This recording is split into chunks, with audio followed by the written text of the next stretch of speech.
All right, right now it says it's live.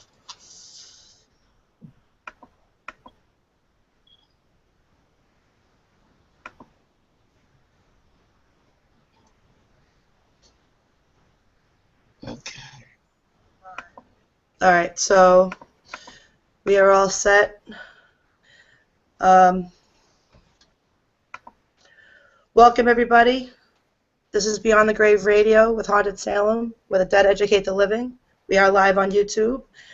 We have tonight my awesome co-host Roger Belt is with us. Roger. Hello, everybody. And we have psychic medium June Lundgren here. Hello, everyone. And I want to welcome everybody and thank everyone for coming. Now, June, would you like to tell us a little bit about yourself to begin with? I'm a psychic medium. I've been one ever since I can remember. I'm also an animal communicator and a healer. And I'm a nurse over 40 years. And I live in Oregon City on a farm with my husband and my son and assorted animals. That's awesome. I'm also an international author. I have 4 books out. One is called The Medium's Guide to the Paranormal. And then I have Paranormal Encounters. And then I have Paranormal Encounters Book 2 and The Dark Side of the Paranormal. I'm about to release a paranormal romance called Out of Time. It'll be out the first week of June.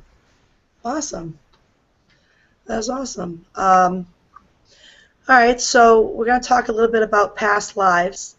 A past life is based on the belief that our souls, upon the death of our bodies, come back to Earth in another body or form. A past life, which is reincarnation or rebirth of the soul, is another body in another time. So how many lives does one actually have, June? It depends upon the age of the soul.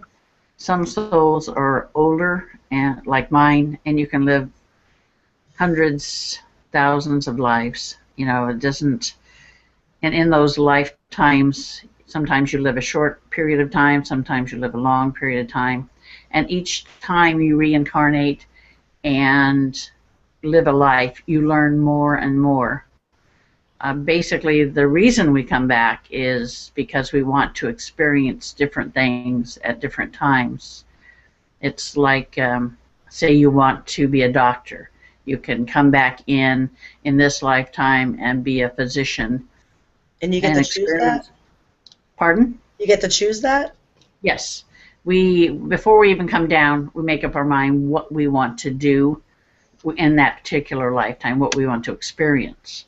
There are certain things that are set in stone, the time you come in, the time you leave, and the method in which you leave, and what you want to accomplish when you're there. That's amazing. Yeah, it's quite interesting. Now, the oldness of your soul, or the youngness of your soul, is that just depend how many lives you've had to determine whether you're an old soul? Yeah. If you've lived many lives, then you're an older soul. If you live, if you stay up there and just live a few hundred or something like that, then you're a younger soul, and you're more eager to return. As time goes by, the older souls don't really care. They've been there and done that, so it's the old hat for them. No, I actually just thought of a question. Actually, if you're up there and you get to choose, what you want to come back as, and how come, through the pain of life, do we want to do that to ourselves? Why don't we just not do it and stay up there if it's more loving and comfortable? You know what I mean? It's all about the experience, because when we had physical bodies in another galaxy and we evolved into pure energy, and that's when, once everybody had evolved, then we traveled as a group, wherever we wanted to go, whatever we wanted to do. It's like one great consciousness, but yet each person is an individual, each soul is an individual, but linked to this greater consciousness. And we traveled for millennia. And then we decided, I'm tired of this. I want to have a physical body. I want to have children. I want to, feel love. I want to experience childbirth. I want to experience growing old, That's Okay. When you're on the other side, you only think of those things. You don't think of like, oh man, I'm going to die of cancer. It's going to really be bad. It's going to You don't think of hurt, the bad things. Yeah, none of that matters. You decide, okay, this lifetime, I want to be, a psychic medium, and I also want to be a demon chaser, and I want to be a nurse, and I want to die, like getting hit by a car or having cancer. You don't think about the pain of being hit by the car, the pain and the sorrow of having cancer and what it does to you and your family. That's None interesting. of that really matters on the other side.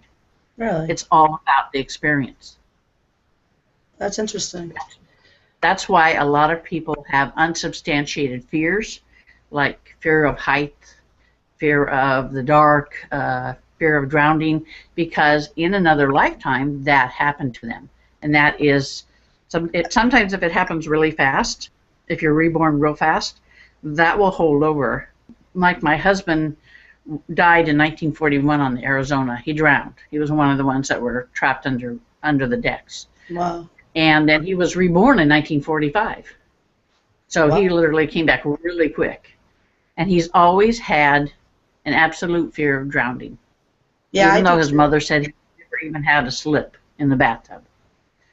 And always around Pearl Harbor Day, he always got real depressed, had a lot of anxiety, and he could never figure it out until one night he had a dream 3 nights in a row and it was exactly the same. He says, I'm on board the Arizona and I'm below decks in the rec room and I'm walking through water like you walk through air. And the big topic of conversation is, how come they didn't come for us? Because they entombed those men down there. And he says, the next thing I know, I'm up on the monument and I'm running my finger down to find my name. When I find my name, I wake up. He said, Wow. get me a list of the men that died. So it's like, 18 pages worth of men that died. And so page 13, he says, this is me. This is who I was. Name was Raymond Arthur Roby. Well, I named my son after my grandfather, who raised me, Ray Arthur Palmer. Oh, wow. So there's no such things as coincidence. But this was a man who, if you couldn't touch it, feel it, or see it, it didn't exist anyway. And he's Oh, really left brain. He's an auditor. But that's since he's amazing. been married to me, he's seen some things he doesn't want to see. Good for him. Gets him out of his comfort zone. So what happens to us when we decide not to reincarnate? We are given a job over on the other side, either training people or we're just learning new things, basically going to school, learning new things, helping the younger souls. We're sometimes assigned to be, guardians or guides, and so it's just nobody doesn't have a job. Everybody has to have a job, either whether it's just going to school learning or whether it's watching over a relative or you were assigned to somebody who's not a relative but is in your circle. It's not just floating around in the clouds playing harp. None of that. So circle, you mean soul group, right? Yeah, You yeah. want to explain what a soul group is? Certain souls or people move in a group, and there's usually around 30 or 40 that move together in a group, and they interact with each other in different lifetimes. It doesn't always happen in every lifetime, but they're allowed to, become a child to you. Like say Michael, not the archangel, but my guide, one of my guardians before I had my son was named Michael, Okay. and then he was reborn to me as my son. So he is now my son Ray. So it's you want to become. You want to be born again, and you wanted to be born to me because we had been with each other also in the pioneer days, and I lost him to illness in the pioneer days. That's wow. It's amazing. Yeah. Roger, anytime, if you have any questions or if you think of anything, chime in anytime you want. Oh, I'm just listening. It's interesting. It's very interesting. I find that absolutely amazing. Oh, there was one question from earlier I was going to ask, but I didn't want to interrupt at the time. Oh, that's Uh, okay. Go ahead. in the past lives, you were saying that you come back this way or that way, and you choose um, with how you want to come back. You know, if that's the case, why would somebody choose to come back and be a poor kid that's picked on and bullied all the time? It's a case of what you want to learn, what life lesson you want to learn, and maybe that person in that life wanted to learn how to rise above that, how to rise above the pain of being picked on, or to just experience life as one of the people in the bottom. Maybe in the lifetime before that they were the person on top, and they thought, what does it feel like to be on the bottom of it all? And that's when they decided to come back and learn a life lesson being that way. And then say they die early, or what we call early, and they die young, and they go back and they say, wow, I really didn't like that experience. That's really I want to come back as a rich kid again. yeah. I want to come back in a warm climate. And filthy rich, thank you. Yeah. I was just curious about that. Yeah, it's like she said, it was all about the experience. You have to the experience you want to learn. Yeah, it's like a lot of past lives that the experiences they have. I don't know. Some people call it karma, where these things travel from life to life, and you're trying to overcome whatever happened in that earlier lifetime, and it can come out in the ways instead of physical manifestations. It can come out in, like, I have a friend that he's like, oh man, I've always had this chronic low back pain. It's like right in my low back, and I've had it all my life. And I turned him around and I pointed to the area where the SI joint was. I said, about here? And he says, yeah. I said, because you were killed in Rome during a war with a spear in that spot. I get SI injections. Yeah. I know that feeling.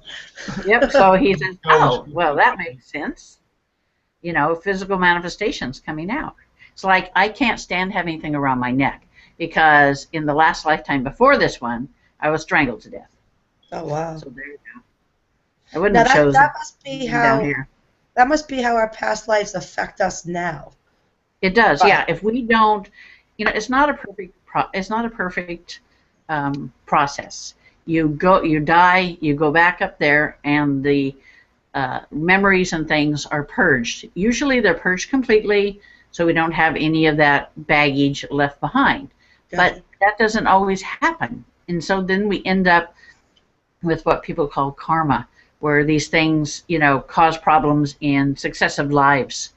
Whether they have chronic back pain, chronic fear of drowning, whatever, it comes out in physical manifestations. And so what you have to do is you have to go back and you have to contact the soul, and you have to ask them to release the pain from that lifetime because it's interfering with this one, and it doesn't give you quality of life in this time, and you won't achieve your goal that you want to achieve in this lifetime. I do a lot of past life soul stuff, and that's the only way to do it. If the soul is willing to give it up, then it's not a problem. But every now and then you'll come across a soul that says, mine, I want to hold on to it. Right. I want that experience. I'm not letting go. So the person has to live with it in this particular lifetime and hopefully get rid of it in the next lifetime. It's entirely up to the soul to let go of it. All right, well, what are the signs that we have a past life problem?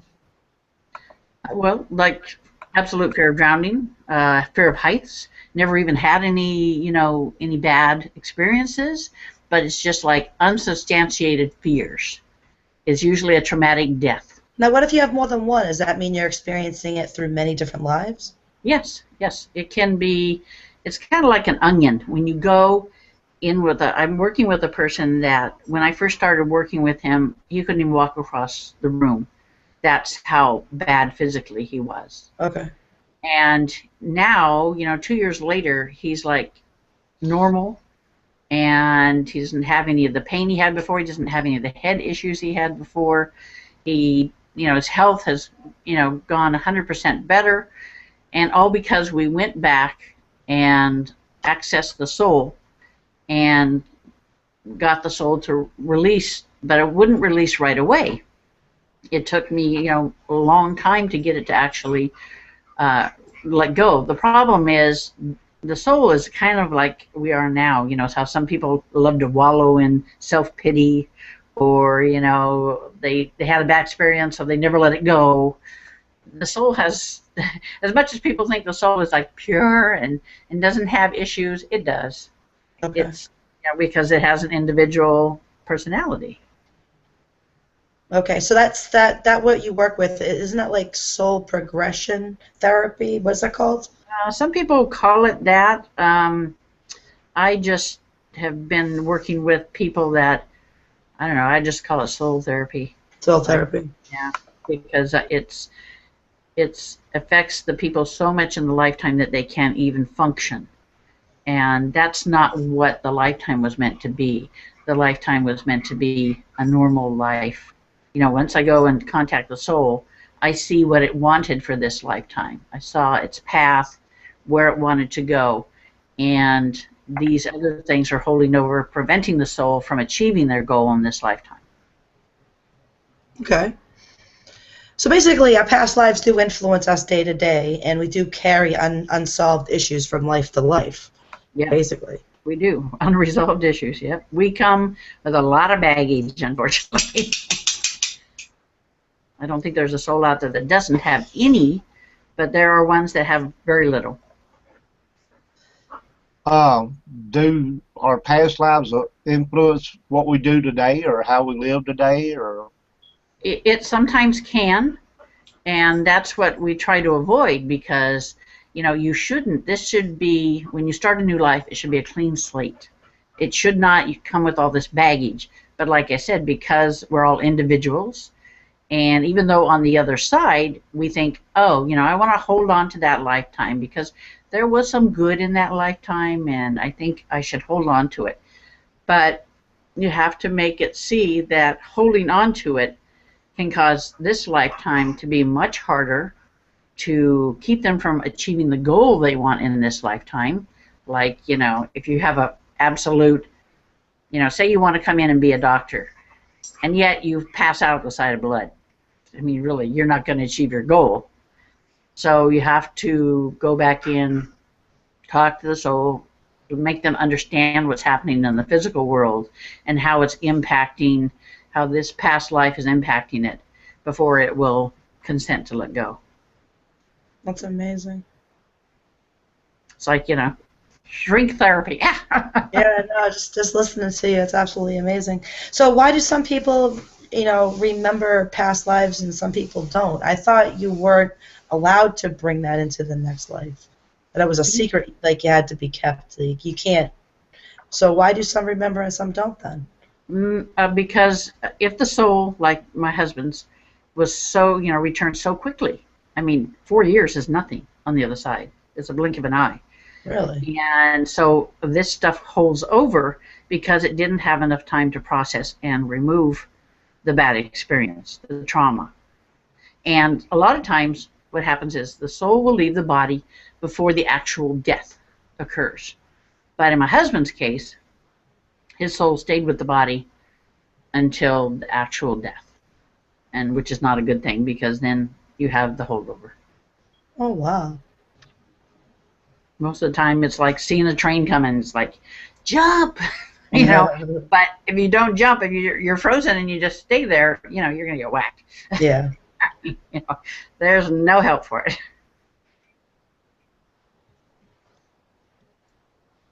All right. Roger, you got any questions for her? Well, do the, maybe you don't realize that, some of your past lives are like affecting what you're doing. Right. Most people don't. Most people do not. Most people don't even realize that they have a past life. No, and it depends upon the way you're brought up. And then, if you're certain religions don't believe in that, but even in the Bible, it speaks of reincarnation, because the elders asked John the Baptist, "Are you Elias? Return to us." So they do believe in reincarnation. But there are certain religions that don't want to have anything to do with that idea. They think that you go around once, and then you go hang out in heaven and play the harp and have a good time. Float around on a cloud and all that, yeah. So if you don't realize that you had any past lives, then you're also probably not going to know if any of those are affecting what you're doing in the present. So Right, unless you end up having a dream or going to a medium or something, and they're saying, "Wow, do you have problems with this or that?" And they're like, "Yeah." And he says, "Well, that's because in your last life, this is how you died." And they're like, "Wow, I never even thought about that." But it does mess with you. I mean, think about, remember the movie, did it Sally Field who did the Three Faces of Eve or something like that? I think so, yeah. Where, all these lifetimes came out. If they had just figured out that, these are different personalities, and the reason they're different personalities is because these are past lives coming forward and trying to relive again. Some of them just are so insistent. I died too quick. I didn't get a chance to do what I wanted to do. I need to push my way out and make this person, make this body do what I want it to do. People don't understand. If they would only understand that, they could have helped the woman. Right. But back then it wasn't a done thing. Well, I mean, if you per se had a bad past life, that where you, I guess, lived through a lot of negative stuff and stuff like that, and you don't realize that can be affecting you actually in the present, right? Right. One of my lifetimes I was burned at the stake as a witch, so it's like, but that wasn't a very good lifetime. Because I went into my Akashic records and reviewed it, and I'm like, oh, okay, I was only trying to remove a demon, but then they burned me at the stake of being a witch because I was removing a demon. How is that for a injustice? Right. You that wasn't a very good life. You'd think I wouldn't be doing that these days, but it's part of my history, and you live and you learn. Well, so what I'm saying is basically if you lived a tragic, negative, horrible past life, could that be causing the negativity in your present life? It can cause all kinds of psychological and physical problems. It's like I said, when I was choked to death in my last lifetime, it's like I can't stand anything. I can physically, it physically feels like I'm choking if I wear any kind of like turtleneck, anything like that. I can't do it because I feel like somebody's choking me. I've more or less gotten over a lot of it. I used to not be able to wear necklaces and things because of it. But these days, having reviewed the life and gone over it, I don't have the issue anymore. I still don't like turtlenecks, but that's neither here nor there. Mary said in the chat room, said the bad people whom comes back is like a life lesson. The purgatory, Xmas ghosts and the barbecues must be torture. Yeah, it does make you wonder, doesn't it, about people that abuse animals and children, and like, what do you gain out of that? Nothing, as far as I'm concerned. Nothing. The only thing you gain is a seat in hell, as far as I'm concerned. Right. But that's what I mean. What experience could you learn from that? Not to do. The only thing I can think of is not to do it again. Not to be that bad of a person. That's the only thing I can think of. But there's no such thing as 100% good soul. It's like us. There's dark and light in everyone, and if you allow the darkness to take over, that's what happens. You remember the old movie Angel on My Shoulder with Claude Rains? It's, hearken not to Satan, but hearken instead to the angel on your shoulder, because everybody has one. If you listen to the dark, that's where you head. You head down that path. That's why you're supposed to hearken instead to the angel on your shoulder, because everybody has at least one. Well, everybody has good and bad, and it like you're basically saying you got to choose which direction you're going to take it. Exactly. You have to choose your path.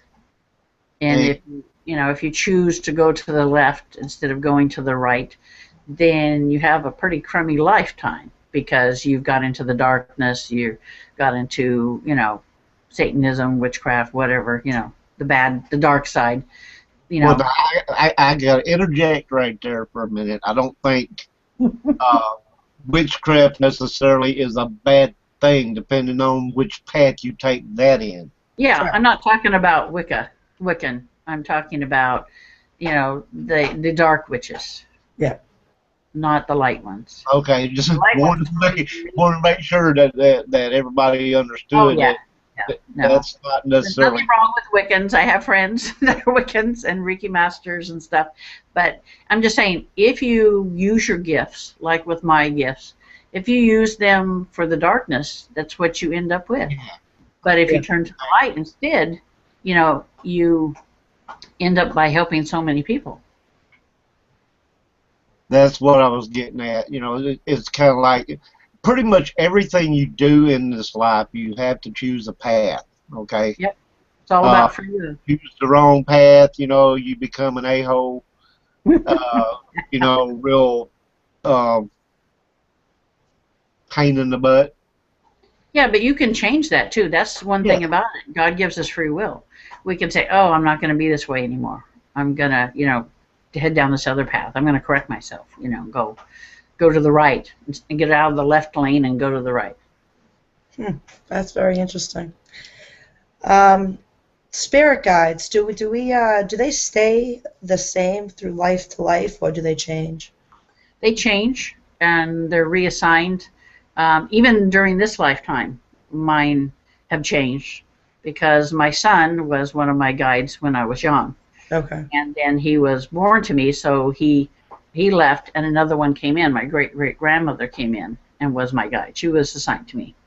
Oh wow. So they change throughout. If they choose to be reborn or they're needed elsewhere, then that's what happens.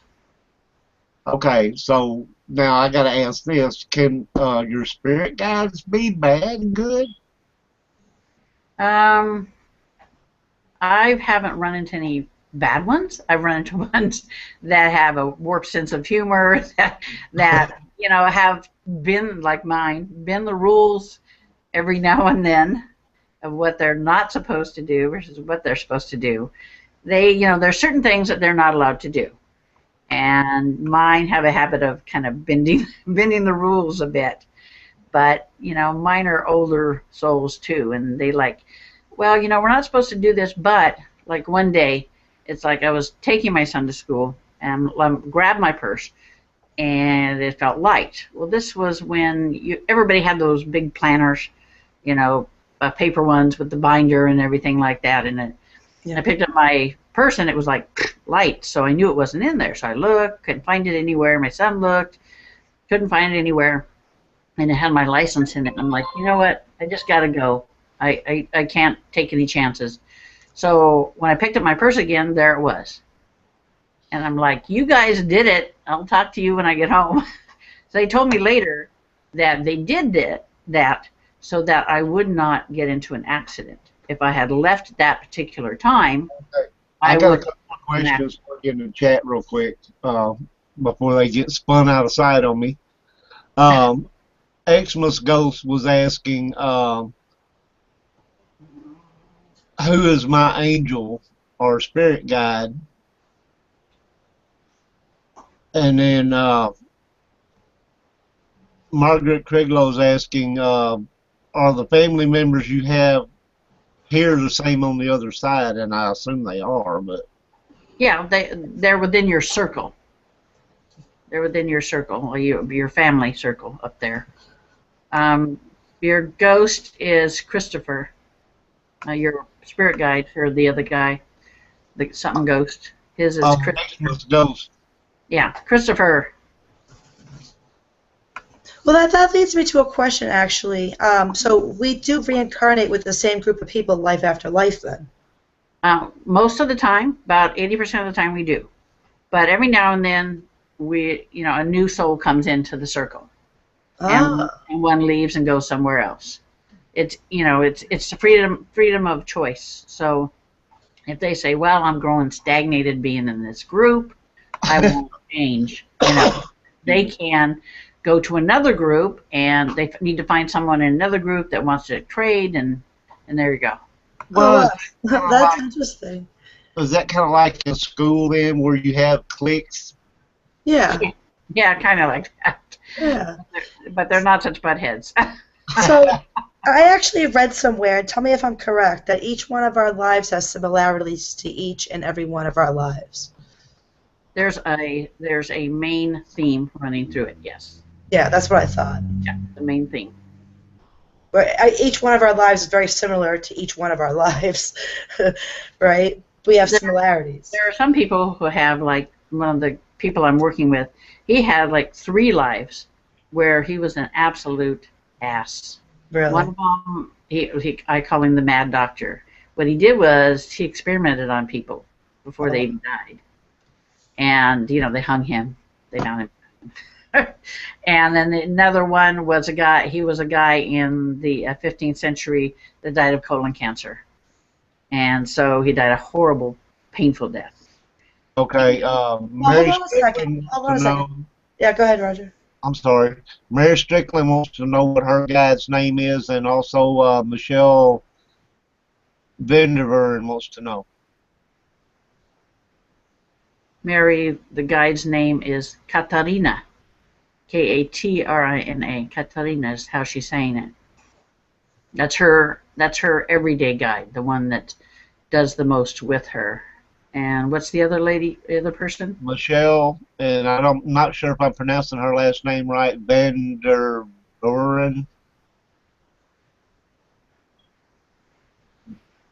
His V-E-N. it's a guy, and his name is Edward John. He last lived in the early 1800s. He's kind of very uptight and stuffy and stuffy. A stuffed shirt, so to speak. Yeah. I'm sorry. I know it's wrong, but whenever I see some of these, I guess, fancy people, Yeah. and they've got the $1,000 suits on and all that, I call them stuffed shirts. But Life is too short to be so stuffy. right.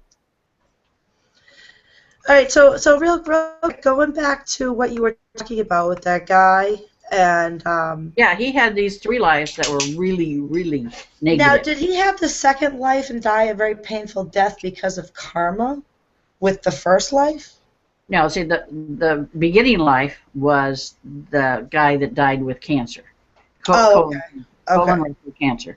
And then he moved on from there. He moved on to who I call the mad doctor, who was experimenting on people, and of course he was hung.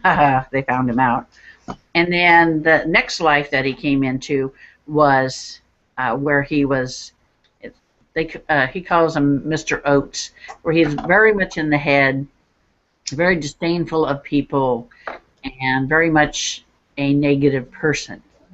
So those 3 lives, kind of happened in succession. And then, it's like, okay, that's enough of the bad stuff. Then the next 6 lives were all nice ones. But unfortunately, a little bits of these bad ones kind of held over. Like, in this lifetime, he's always had neck pain. Well, let me think about that. You were hung. Okay. He's always had rectal and, bowel issues. Okay, let's think about that. You died of colon cancer in our last life. That's amazing. That's absolutely amazing. So does karma play a role in our lives? It does. It's like God told me. He says, it's not a perfect system. When you come back and you're supposed to be purged, it's up to the individual soul to get rid of all of that stuff except for the basic experiences. But it doesn't always happen because they're like like hoarders. Yeah. I'm gonna stuff it away and I'm gonna save it because maybe I might need it later. Heck, why are you gonna need that? I mean, why do you want to keep the experience of dying of rectal cancer? That's not a good way to go, especially back then. All they could use was laudanum for the pain, and you basically just Right. were miserable. You know, it was a painful thing. So if you died of a certain type of cancer in a past life, okay, can that actually uh, affect your body to where you may wind up with the same disease in this life? Not usually. Usually, when you die of a certain type of whatever, would be hit by a car, train, falling off a building, whatever, airplane crash. It's all about the experience of dying in that particular way. So there's like millions of ways you can die. So they don't even hold on to that unless, because they don't go through it again. It's like, okay, I died of cancer, abdominal cancer in this lifetime, so I'm going to do it again in the next one. Not usually. What will happen is they might have like abdominal pain unsubstantiated by having any kind of Something cancer. that feels like it's Yeah, related to. yeah. It Okay. can, they won't necessarily get the cancer again, but they'll feel like, so they got symptoms and there's nothing there. Well, if you and of course you know a lot of people that suffered with cancer that passed on. It gets really really painful, and you know what I'm saying basically is if you experience the symptoms in this life, so would you be experiencing all that pain and all that stuff, but not actually having it? Yeah, but you don't usually experience the pain to the level that it is. You may have like, okay, say I died of colon rectal cancer in my last lifetime. In this lifetime, I may have irritable bowel. Not cancer, just irritable bowel, which is annoying and Right. bothersome, but it's something that you can take medicine for and it's fine. But if you realize that this is where it comes from, then you can go back and do the soul into the soul and make it release it. Most of the time they'll release it, but sometimes they don't, and you have to work on making them release it. You have to make them see your perspective from the physical world, because on the other side they don't even see it unless you lay it out brick by brick for them. Wow, that's interesting. Now, I was just thinking, deja vu. Deja vu obviously has to be because Yeah. of reincarnation. Yep, it is. You feel like you've been there, done that, it seems familiar to you. Or people that have an absolute love of a certain type of history, whether it be Civil War, ancient Egypt. Mine's the 1800s. I've always want to go back there. I don't know Right. why. I don't want to go forward. I want to go backwards. Yeah. Yeah. See, it's you have a fascination for these times or these places. That's all. That's all. That's about awesome. lives, yeah. Now, I got an awesome question here. Where do souls come from if there are more people on Earth now than ever before? There, Sylvia Brown once said, oh, people are not going to be coming back anymore. There'll be less and less people in the world. There's less and less souls, and it's like Michael explained to me. He says, there's not more people or less people. He says, what it is the amount of souls are the same. It's just there's more souls coming back to experience things or staying on the other side. Oh, I understand. Coming back. See. I got you. People talk about the population boom or whatever. They come and go. It's if you have a group that says, "Man, I haven't been back in a while." And what about you, Joe Blow? You want to come back with me? Oh yeah, let's do it. Let's do it. I never thought of it that way. You know what I mean? Yeah, that's what it is. Because I'm like, how can you have more souls be born? There's no such thing. And that's when Michael says, "Get a clue." I'm like, gee, thanks. You have to slap me upside the head for that one. So basically, physical handicaps are they a result of karma? Yes, they can be a part of a karmic thing, but they can also decide before they come down that I want to experience life as a paraplegic, as somebody with MS, as somebody who has no arms or no legs, and see what the life would be like in that way. And so that's why they come back like that. I understand that. Suffering. What was my question? My question was, Is there a way of telling whether suffering is caused by our karma?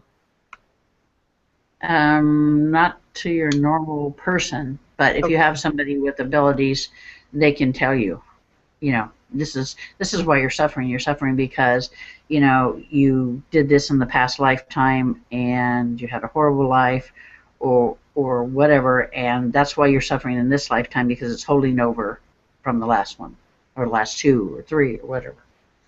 And again, if you can find somebody that can help you with, regression therapy. That will also help. Yeah, like that will help too. The soul and. Yep, and if regression therapy doesn't help, then you go to the soul level, like the work I do. Okay. So basically, your past lives can drain you in the present. They can. Yeah, they can cause you a lot of problems. Don't eliminate that from your daily life. It can drain you just like a psychic vampire. Yeah, if you let it, that's the difference. You can't let it do well, that. That's why I was saying earlier, a lot of people don't even realize they had a past life, so they don't know what's doing it. Right, but say I've made a choice in this lifetime that I'm going to be done with this karma of being strangled to death. I'm not going to experience this in any more lives. So then your guides and guardians will help you to find a way to communicate with someone who can help in that. Huh. Okay. You've made that decision. Okay, I'm through with it. I'm so done. I need to get thee from me. Yep. Does then they put you in connection with somebody who puts you in connection with somebody. That's wild. That's interesting. Does miscarriage signify that the soul drawn into possible incarnation has changed its mind? Usually the soul doesn't during pregnancy, the soul goes in and out all the time, in and out. It does not stay in the womb. I mean, the physical body that's in there can stay alive, and then the soul goes out, comes back, and then maybe it wants to experience what it's like to die in the womb. Really, that's all it is, huh? That's all it is, yeah. Because the soul does not enter the body until it takes first breath. Oh, wow. A lot of people think that once it's created, it stays in there and it never leaves. But that's not true. It's the same thing with people with Alzheimer's, advanced Alzheimer's. When you see them and they don't know who anybody is, they can't even, step up on a scale without somebody telling them what to do. And then they have the absolute days of clarity where they know everything, they know everyone. Those are the times when the soul comes back.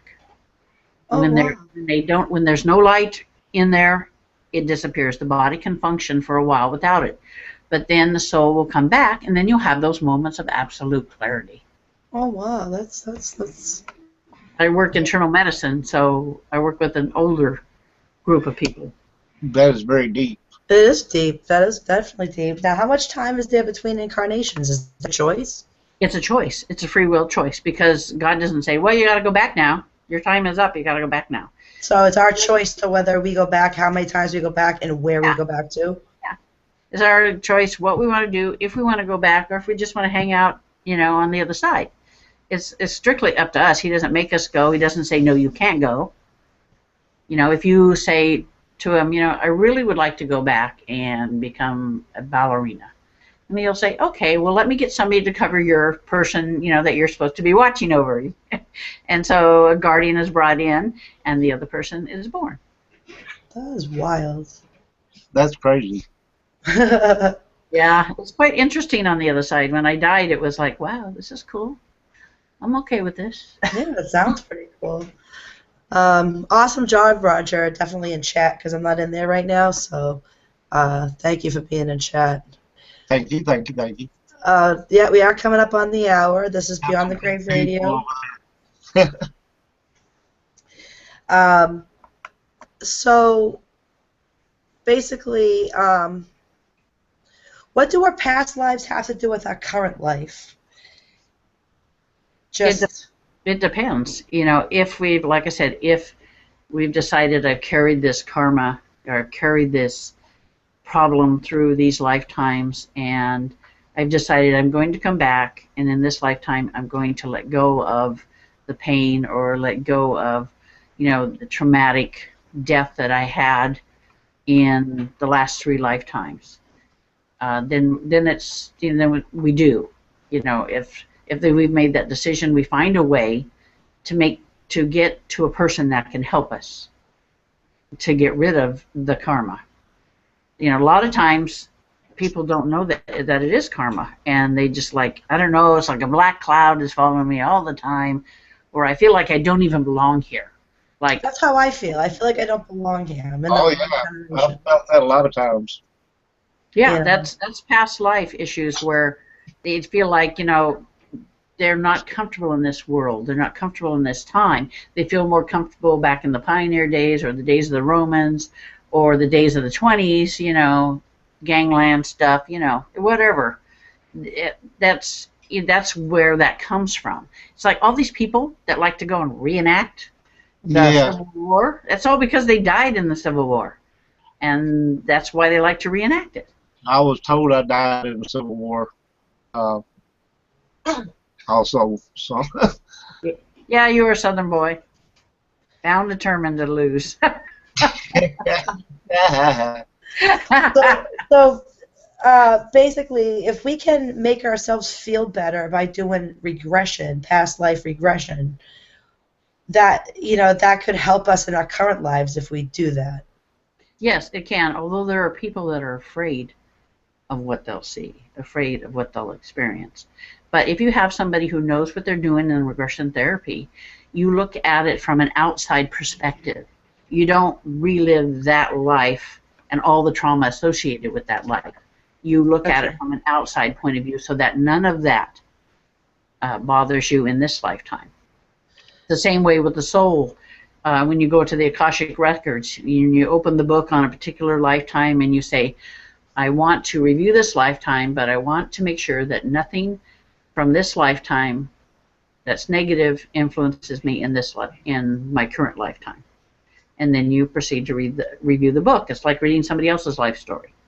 You don't have any, bad feelings from it. If the person was hung or whatever, you don't experience the pain of being hung or anything like that. I gotcha. Now, do our pets, do they go to the same afterlife as we do? Oh, yeah. my Springers down here getting a pet. Yeah, but they don't have the baggage that we do, Okay. We have all this baggage when we cross. They're like, no big deal, let's go. Because they know they're going to a better place, and they're closer to God than we are because they're so simple. They're simplistic. They don't have all this, oh, I got to get a new dress, I got to look really good. None of that affects them. Well, here's a great question. How do you account for heredity, traits, and tendencies? Heredity, well, the genes. The genes have a lot to do with it. It's like in medicine, if your parents both have cardiac issues or have hypertension or high cholesterol, because of the genes, chances are likely you're gonna inherit all that stuff. Yeah. It's not, a matter of, this is karma and I'm coming in to have high blood pressure and have a heart attack. Like you said, it's genes. There's pure and simple, physical world stuff. So can you inherit that? That's not the word I wanted to use. What is it called whenever you have something a relative has? The term. Like MS or something like that. I can't think of the word. Anyway, inheritable word. Now, we talked about past life diseases affecting you in the present life, but can you inherit that disease from a past life? No. Okay, good. That's a great question. You can inherit, you can have symptoms, like I said, if you died of colon cancer. But I meant, have irritable bowel, actual disease. That's a good thing. I'm glad you can't inherit that. Yeah, no. You can, like I said, you can have aches and pains. Be green with numbers on it. You can have aches and pains and have a pain like the guy with the the low back pain where the S1 L5 is, and it's like, okay, that's why, because I got skewered and died, from a spear in the back. Okay. Yeah, that's good because, like I said, I want my inheritance to be green and have numbers on it. So, I don't want it to be cancer or MS or dementia or yeah, all that's like she kinds. said, genes. Yep. Some of that is genes. Now, could you tell us the difference between fate and destiny? Everybody has, I think of fate, destiny as something that is, like when you come down and you decide, before you come down, you decide, this is where I want to go and this is where what I want to do. I want to live in the South. I want to be a farmer and I want to have 10 children. Okay, so this is what I'm going to do. And then So you that's come destiny. down, and this is the way you're going. You're working towards that. And your fate is like kind of like free will. It's like dropping a rock in a pond where it ripples out. And other people, it's not just you living this lifetime, it's other people around you that work and they have freedom of free will too. And they can, I think of fate as that. It's other external forces that come in and maybe make it harder for you to achieve something or harder for you to do something that you really want to do in this lifetime. I'm gonna ask you a weird question. Oh, weird. uh, if you buried a treasure in a past life, Okay. is there any way you can regress back and remember where that treasure is so you can go find it now? Sure, if that's what you're meant to do, yeah. You can go to a regression therapist and find the life where you were a pirate and you buried it. Yeah, but I mean, if you were a pirate, you probably buried it on some seashore somewhere. I'm talking about, like, say you were an outlaw in the Wild West and you robbed a bank or you robbed a stagecoach and you had this chest full of money and you buried it somewhere. Okay. Could you be able Kind of to like figure out where that was and go back and find it? kind of like the Flying Dutchman or whatever, the gold that's buried in the Yeah. mountains or something like that. Yeah. Yeah. You could remember where, even if you went to the regression therapy and said, oh, okay, well, that's where I buried it. But then try to find it again. Everything has changed over 100 years, 85 years, whatever. The markers that you had that you used for being able to find it are not there anymore. Right. If they are, they've changed. Good luck on that one. Okay, but if you regress back to, say, the time that you buried it, Yeah, like I said, the you can markers do would it. all be But there. finding it's a whole other situation. The markers would be there Maybe. in the past life where you regress to. So Right.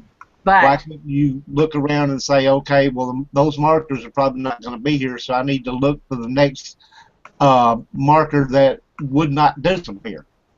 well, the thing is, 9 times out of 10, if you're burying something like that, man, you're in a hot hurry, and you're not going to pay attention to what's going on around you. All you know is you're focused like a horse with blinders.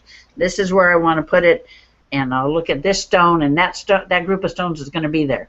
So now I'll know where I'll find it.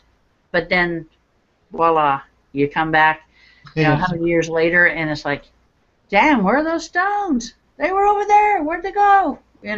Maybe somebody found your cave of gold or whatever. Well, not only that, but if you think about it, if you buried it, say, in the desert, Mm-hmm. and you buried it in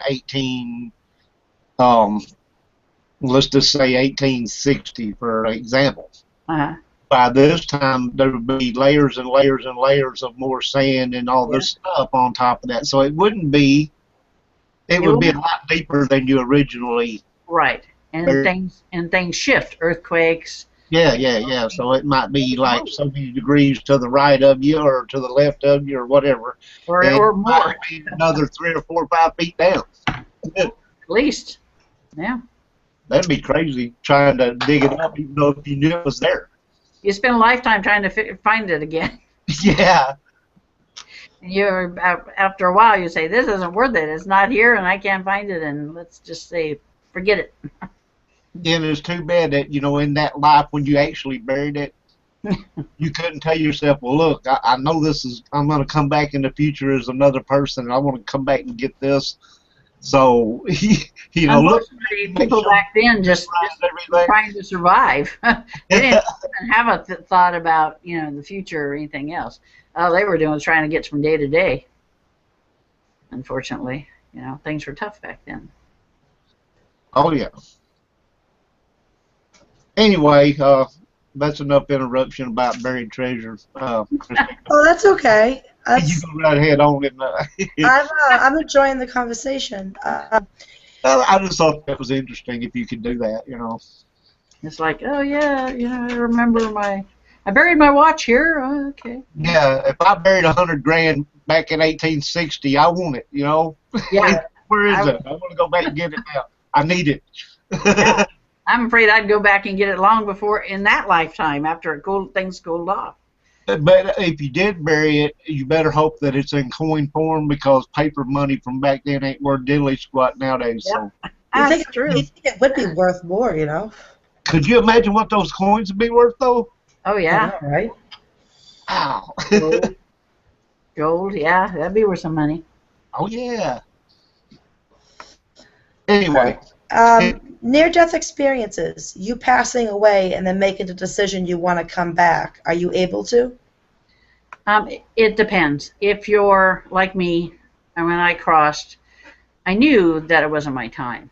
My grandma and grandpa were there. I ascended, and my grandma and grandpa were there, and they told me, it's not your time. I said, I know that. I got things to do.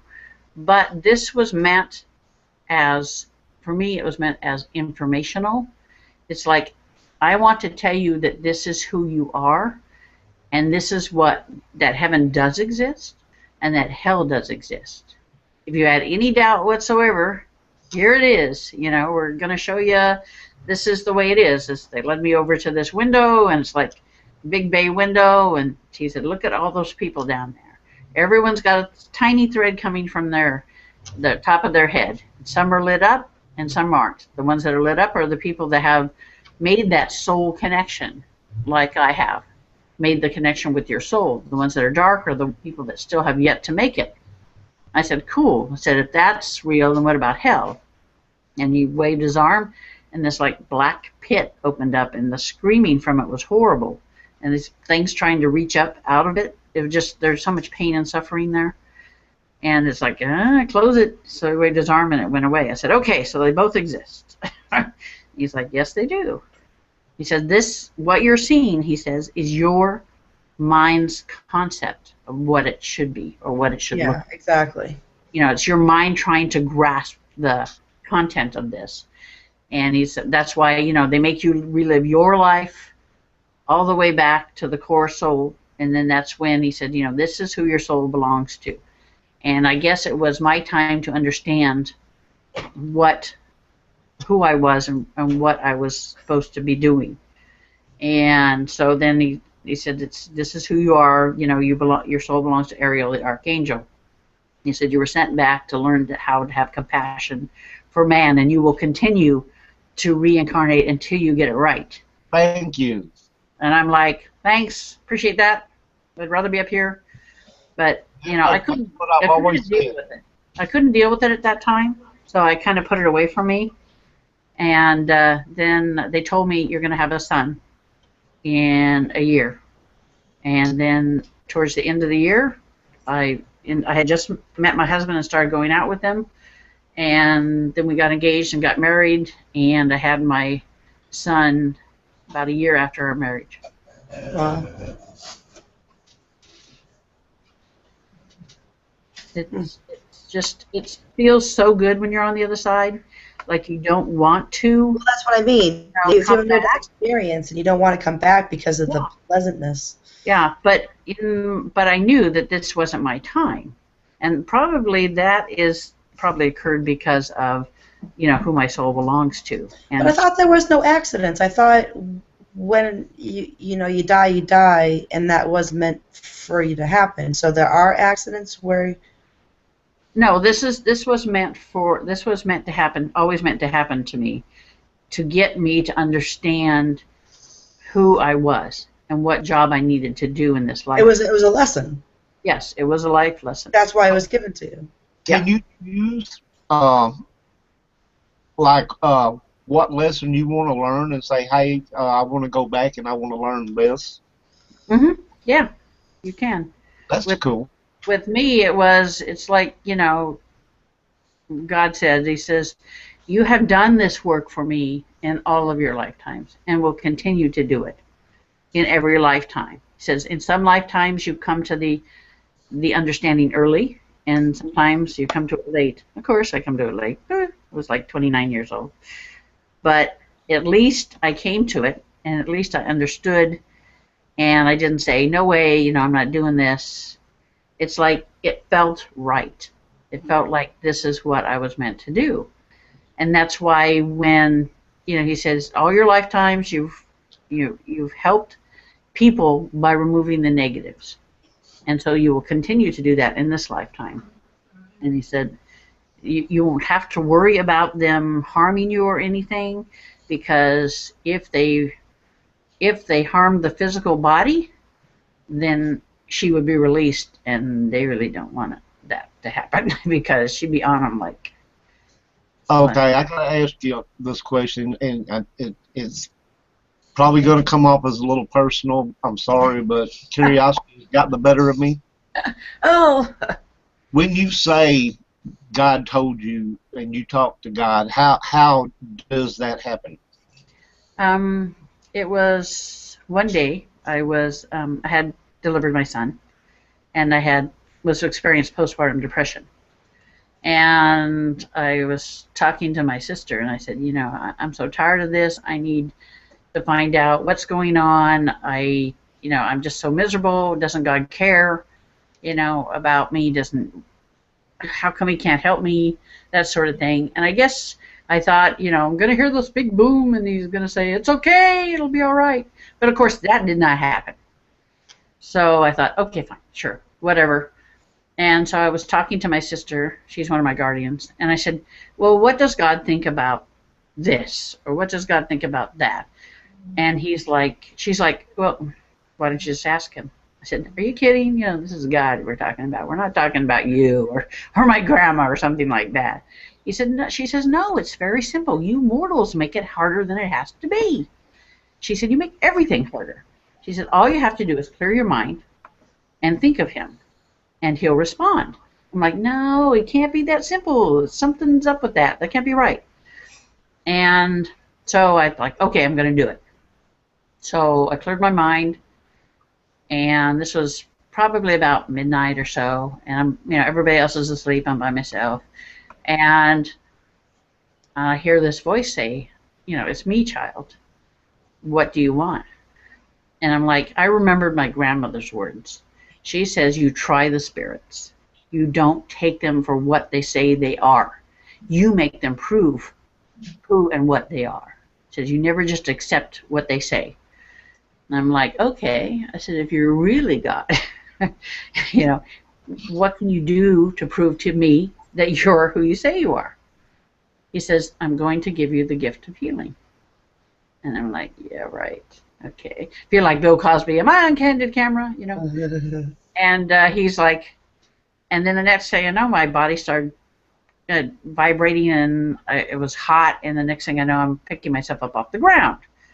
I had passed out, and he said, you now have the gift of healing. And I'm like, but you didn't give me a manual. How does it work? Right. And he's like, all you have to do is lay hands on someone, and the power will flow through you, from me, through you, into the person. He says, I will direct where it needs to go. I'm like, okay. It took me 5 years to become comfortable with that. I've been in medicine forever. So, my analytical brain takes over.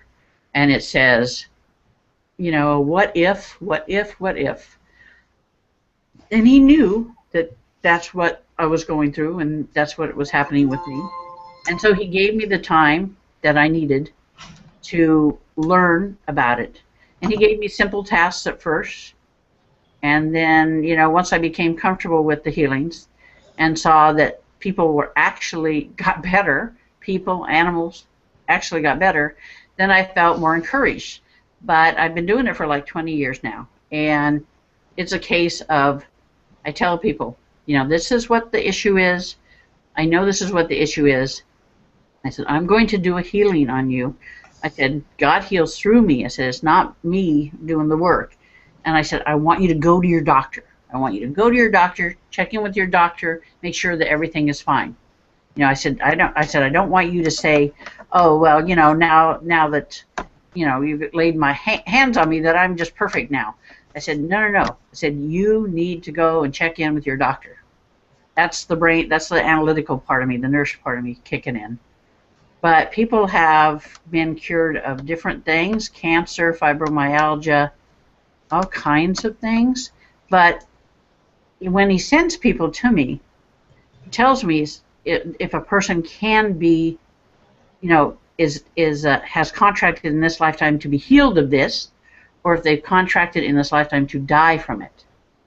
You know, if somebody's contracted to die of cancer, You can't heal them. I can't do that, but I can help with the pain. I can help with emotional and mental stability, but that's all I can do because they've made that contract to, you know, to experience this. How does a person get a contract to die from cancer? The life you choose to want to experience. Remember when I said about certain things set in stone, the method in which you want to Yep. you know, leave this world? There you go. Although most people say, are you out of your mind? Why would I want to die of cancer? Yeah. Exactly, that's my point. Because you But don't on have the those other bad side, feelings in the afterlife. You don't think of the pain. You don't think of Yeah. the suffering. You don't think of the relatives that are left behind, husband, wife, brother, sister, whatever, children. You don't think of the negative in that aspect. It's all positive. Now, do you have to touch someone to heal them, or can you do it without I've touching them? learned over the years to do distance, what they call distance healing, because I had an issue with that. I had a gentleman that was sent to me, and I said, well, you know, he lives in California. I live up here. I don't have the money to be, you know, flying down there to do it. And he's like, you meditate? And I'm like, yeah, I meditate. He says, I'm going to show you how to do it through meditation. I'm like, cool. Okay. It just takes a little longer when it's through meditation. Gotcha. Instead of taking 20 seconds, it may take 2 weeks. But like I said, it's all about, you know, if people are sent to you or not. Yep. That's amazing.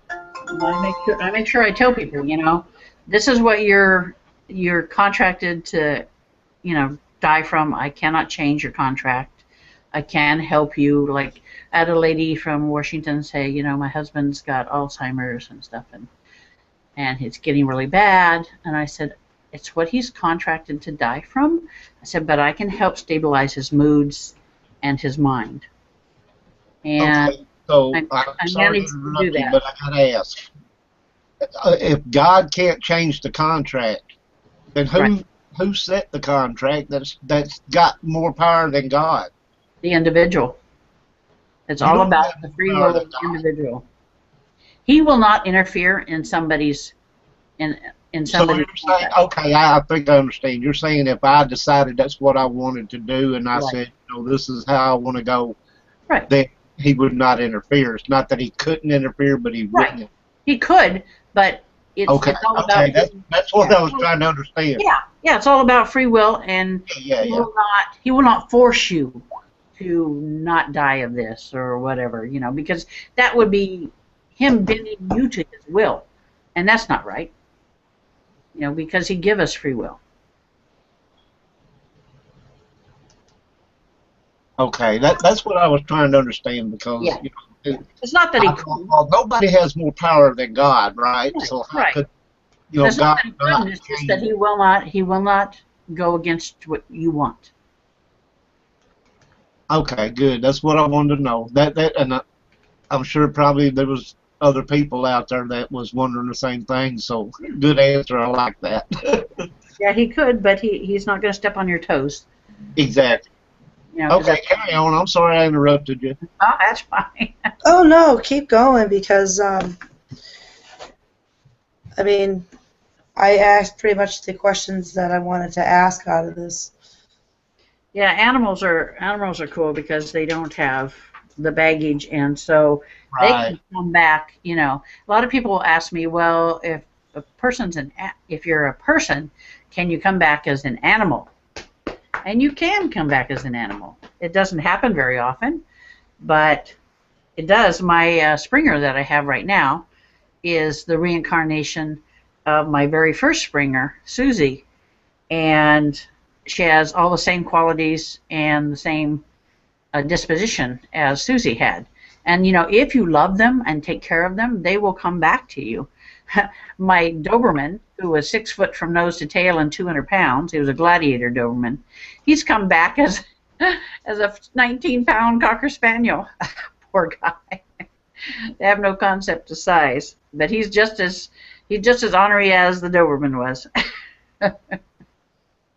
Hmm. All right. Well, Roger, do you have any more questions for June? Excuse me. Xmas Ghost over there was talking about Robert the doll and all that. And you know it. And if Oh, Robert the doll. I the love doll, Robert. you know, if the doll was cursed, would you touch it? I I would remove it. So I would. It's actually not cursed per se. There's an attachment to it, a negative attachment. Well, yeah, but the attachment is a curse from the person that created the doll. Yeah, Uh, well, I which guess you can see it that way. Those guys on the other side don't see it as a curse. They just say, "Oh, there's somebody attached to it, and you really need to get rid of it." You know. it was done as a way to pay back someone who did somebody a wrong. Yeah, yeah. That's the thing. You know, it's easy to remove, but obviously nobody wants to remove it. Hmm. It's kind of like, you know, the Debic box. It has a minor demon attached to it. Roger, can you run the show for 1 second for me? Yes, ma'am. All righty. Sorry, you guys, I'm typing in the chat room at the same time here. um, Animals. I love animals. Okay. Me too. It's weird too how a person's mindset can change over the years. Yeah. Because Yeah. when I was in my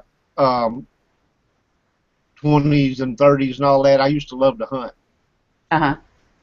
and I didn't do it like sportsman style. Mm-hmm. You know, I wasn't trying to put a big deer rack up on my wall. Uh-huh. I mean, I ate what I killed. Right. Yeah. You know, For food. Yeah. yes, exactly. You know, put it in the freezer. You have meat for, Right. and it helps a lot when you think of the price of groceries, right? If you go buy a hamburger and all that. Yeah. If you got, you know, like deer ribs and deer roast and all this kind of stuff, you know, it takes away from some of that stress of that buying all that meat, you know. Yeah. Yeah. But anyway, point being is I got to a point that I changed totally, like 180. Yeah. It can happen to you. Now, killing an animal to me, just the thought of it just hurts me. Yeah. It's like, you remember Starman, and now we have Yeah, made the man feel what the deer felt. yeah. I wish I could do that with everybody that hurts an animal like that, because you know, I can hear what they're saying, I can feel what they feel, and that really bothers me. It's probably why I don't believe in hunting, and I don't, you know, especially not for sport.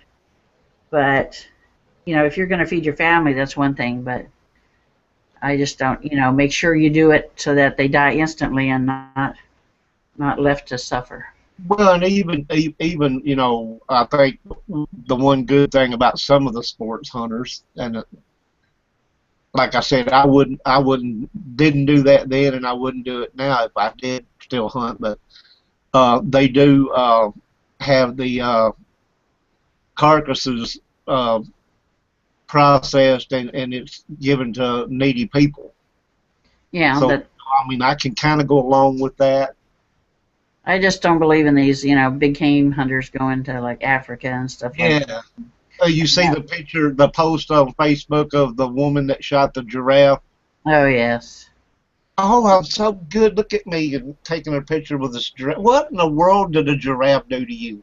Nothing. They're herbivores. Wouldn't even bother you. That's You what know, gets I me. I mean, don't understand people's mentality. why would you even think of that as a prize? You know, oh, this is a prize. Look at this. Now, if you went out and tracked down and hunted a lion, something that could kill you, Yeah. Even then maybe there's a little, you know, prize in it if you got one. yeah. See, I don't even believe in that. You know, if Well, you're I'm just saying as a thought, you know. No, I don't either, but I'm just saying that, you know, if you're gonna do it, at least I mean, if if it's you're coming at proud. you, if it's coming at you and it's you or them, then that's one Yeah. thing. You know, you're defending yourself. But otherwise, you know, I just don't see the need for it. Well, I'm just saying if you were a prize game hunter like you were talking about, Yeah. um, it would make sense to me that you would hunt something that at least could give you a run for your money. You know, Yeah. like maybe it's you or them. If you mess up, they're going to kill you. Well, you know, I think all hunters should go. If they're going to hunt, they should go out there with a hand bow, not a crossbow, or a Right. knife. And you then let's see how big and strong you are. Exactly.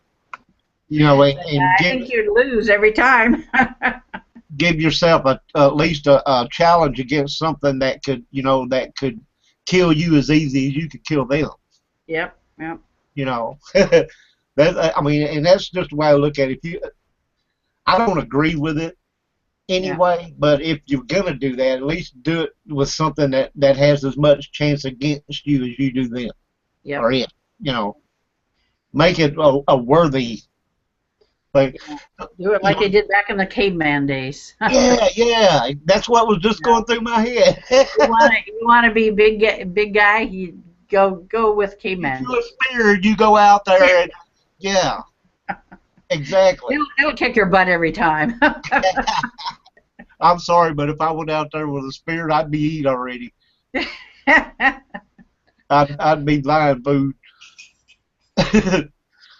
But Yeah. yeah, that's what I'm talking about. You know, a challenge worthy of a challenge. You know, Yeah.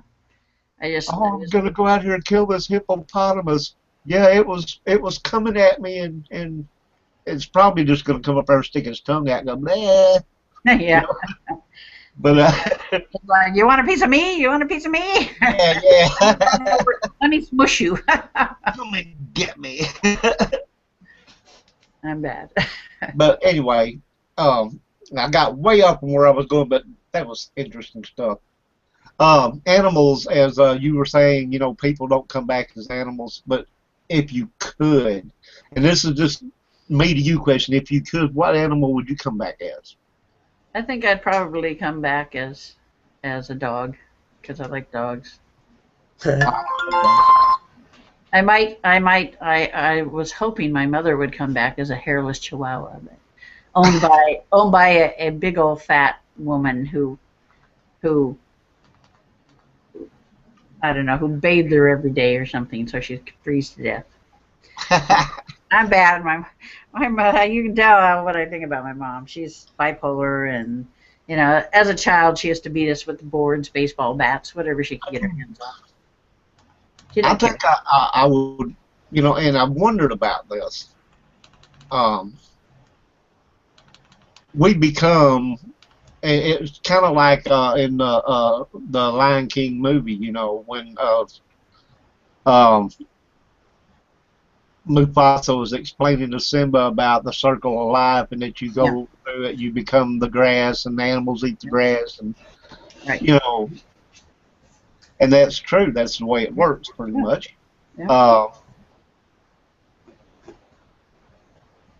I would want to come back as something majestic, yeah, like an eagle or something like that. yeah. I don't You know, know I if think they're just so majestic. You know, the people way think lions, you know, being the man is destroying the earth. I don't know. true. That's true. It's to me that's just Well, Maybe I could come back as an eagle on another Earth-like planet where There there's we go. no human people.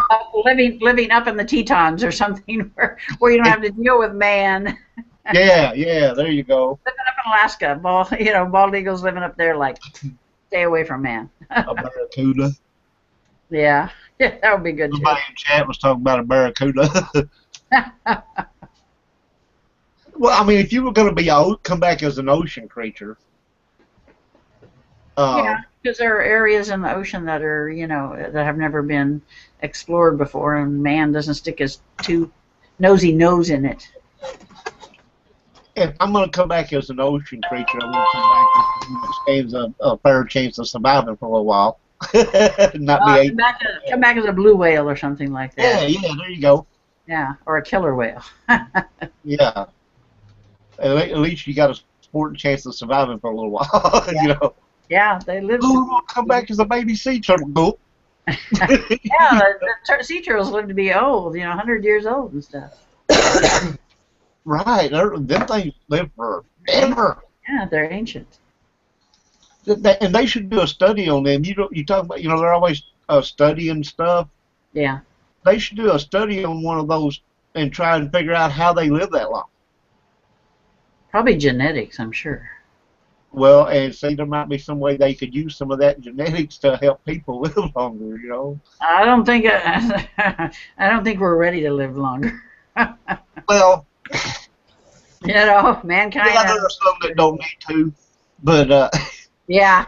Just say per se, if they could like take a piece of that DNA from one of those turtles, because they can splice stuff into your DNA. So how about if they could splice some of that into your DNA to make you say, whereas now the average lifespan is 70 to 80 years. Yeah. It might stretch that to like 180 years, Yeah, well, I'm going to live to be 93, so I'm not worried about it. Well, I mean, but now, while you're living to be 180 years old, and you're constantly aging. Yeah. So does that mean the last 80 years you're going to be bedridden? And, what I mean? If you could live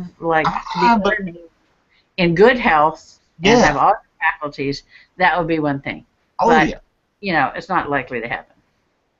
I have a couple of patients that are like 103, 104, and they're just like right sharp as tack. Just they just. It's weird how that works too. Yeah, they're like don't take hardly any medicines. A bunch of herbal remedies, and that's about it. Which I think is great. You could have a room in your hospital with one patient over here that's 80 and one person over here that's 106. Mm-hmm. And the 106-year-old would be bright as, everything, and the one that's 80 could be like, don't even know who they are. Yeah, that's the problem. How that works. Yeah, that's the way life is, Is that an individual type of, I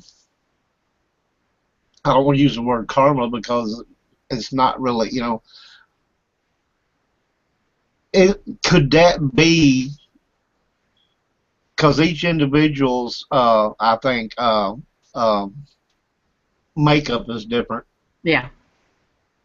And I just used the phrase splicing something into your DNA.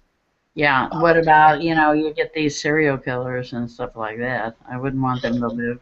Right. But what I'm saying is, could that DNA be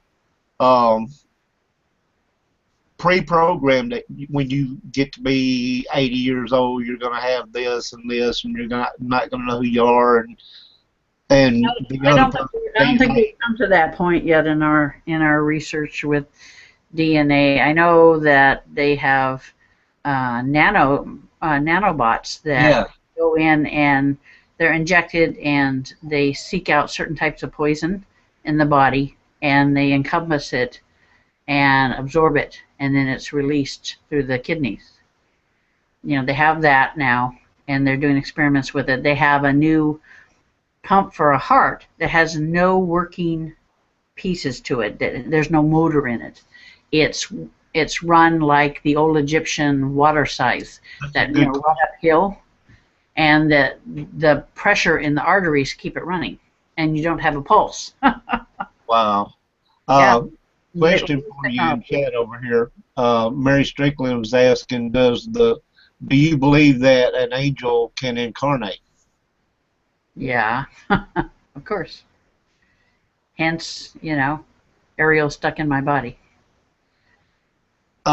So with that question being asked,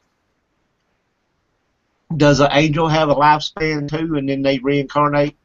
No, they live on indefinitely, but they can, like, because Ariel was sent to reincarnate each time until she learns her lessons. That's the only way. Each time she comes back to the other side, she has to give a report on what she's learned and what's changed during the time, and then she's back again. Because she gets to spend a little bit of time over on the other side before she has to come back again. And it's kind of hard to figure it out. It took me a while to link the two, the conscious mind with the soul. And when I go to remove a demon, my consciousness gets moved to the back, and Ariel's consciousness comes forward. And that's why I don't have any problems removing them, because they're all afraid of her, and they know that she's in the physical body, and they don't want to have anything to do with her. So how do you merge? I'll tell you what Michael forced. My sister-in-law called me and said, there's something wrong with your brother. Her aunt was Sybil Leek. She was a famous medium, psychic medium, and she said, there's something wrong with your brother. She says he's got a demonic attachment. She says, can you help us? And I'm like, he won't want help because this thing is attached to him. So I told her, I said, I'll come down and talk to you and see what can be done. So I went down, talked to her, and she said, he's not home. She says, but I'll call you when he comes home. So I went down to the store and got something to drink. And so my sister-in-law rang my phone and then hung up as a sign that he was back. And so I went out and parked in front of their house. And Michael says, you need to call it to you. And I'm like, really? So I got out of the car and I stood there and I called it out. And here comes this black mass through the wall of the house to the outside. Michael and Gabriel were with me, but they stayed cloaked. And this thing comes out, and it was pissed because, who's calling me out? What are you? You're nothing. Call me everything but a white person. And then it got about 5 feet away, and I'm thinking, oh my God, what am I supposed to do with this? And then suddenly it wasn't me anymore. It was my consciousness went to the back, and Ariel came forward. And she's like, and it knew who she was, of course. They always know. And she's telling it, you're nothing, you're foolish to even look at me and think that I can't hurt you. And so she held it while Michael and Gabriel uncloaked and grabbed a hold of it and took it down. And I told Michael later, I said, what are you doing, man? Using me for bait? And they're like, yeah, that's about what we were doing.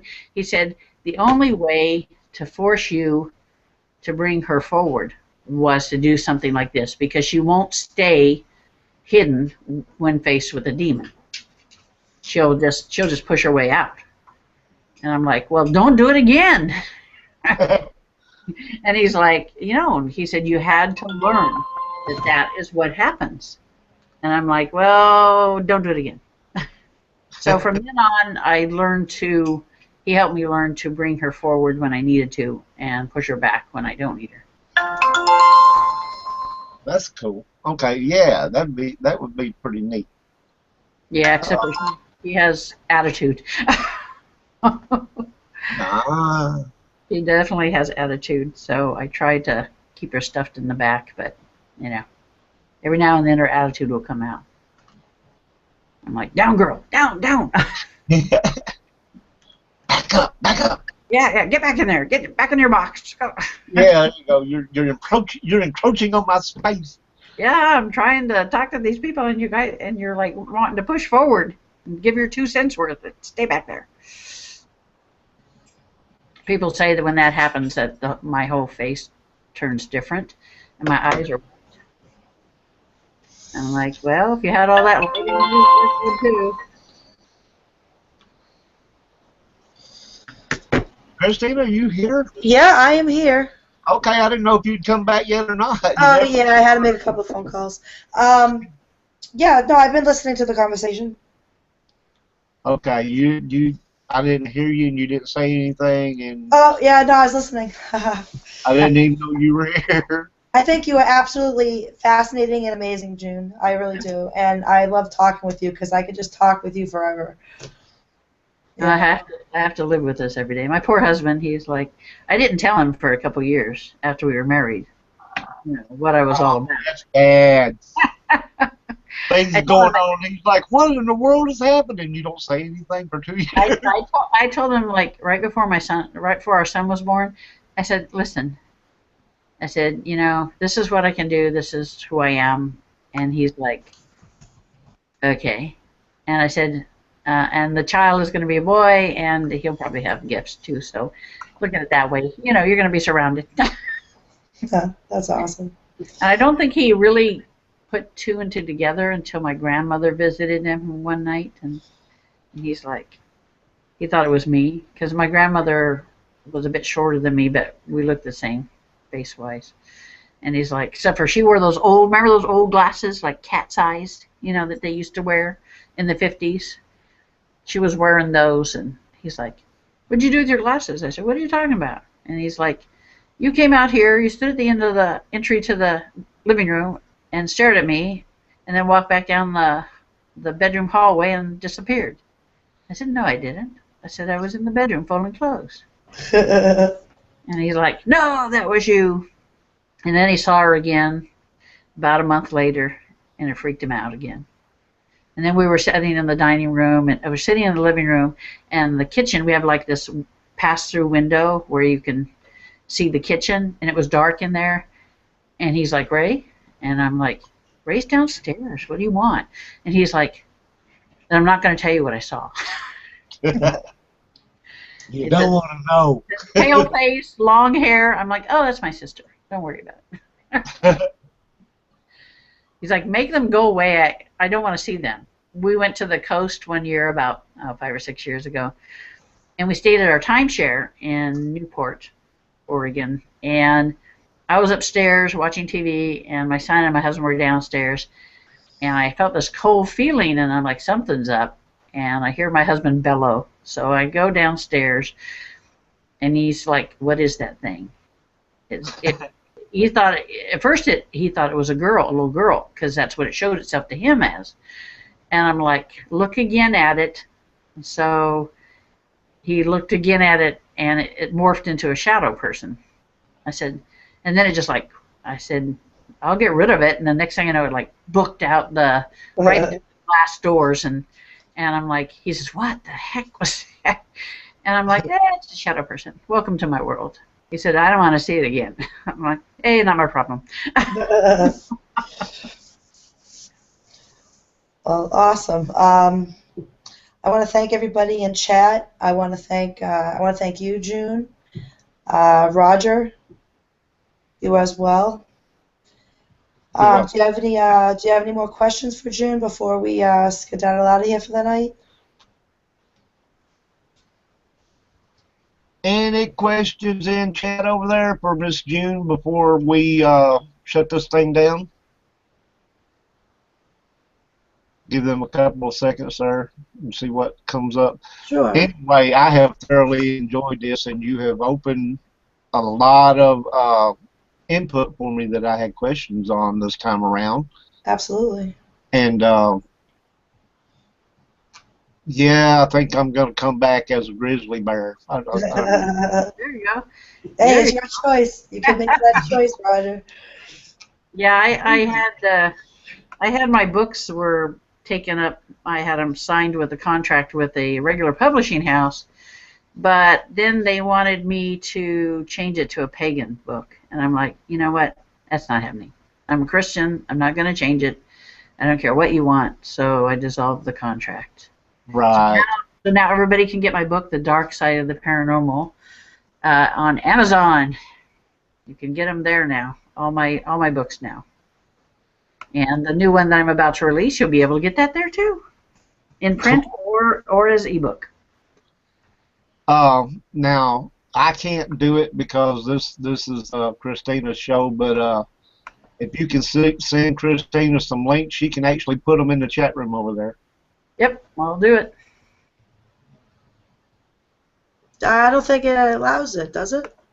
I don't know. Yeah, it will let you do it if it's your show. If it was my show, I can put them in there. Oh, that's why it didn't work for me on your shows. Yes, exactly. Gotcha. If you just put in my website, I have links to it on my website, Okay. which is www.mysticconnections.org. Okay, you can put that in over there, and Yeah. people will be able to click on the links. That'd be cool. This has been an awesome show. I have enjoyed it. I had a great time. Yeah, thank you very much. I had an awesome I time. hope everybody over in the chat room enjoyed it and had a good time. I'm sure they did. Oh, I'm sure they did. You are listening to Beyond the Grave Radio. Next week, we'll have Paranormal Graveyard on Monday at 7 Central, 8 Eastern. And that's pretty much it for the night, huh, Roger? I think we had a great night. Okay, this link is not working for some It's reason. not working. Yeah. Well, at least they know what in mysticconnections.org. They know it. And, Okay, but check it anyway, for everybody in the chat room over there, if you highlight and copy it, you can paste it in your browser. It should work just fine. yeah, just mysticconnections.org. Should get you right there. And I want to wish everyone a great night. And remember, everybody, Monday night, the Paranormal Graveyard, we are talking about mythical creatures, and you're going to love that. Yep. And Xmas Ghost, he's going to be doing a show Saturday, the 28th, the Midnight Society, and it's through Mixler. And I don't have the link handy to it right now. I'll throw it up there for you. But anyways, just a little shout out for Xmas Ghost there. Cool. Okay. Awesome. All right. Well, everyone have a great night, and we will see you next week. Goodbye, Bye. everybody. Bye.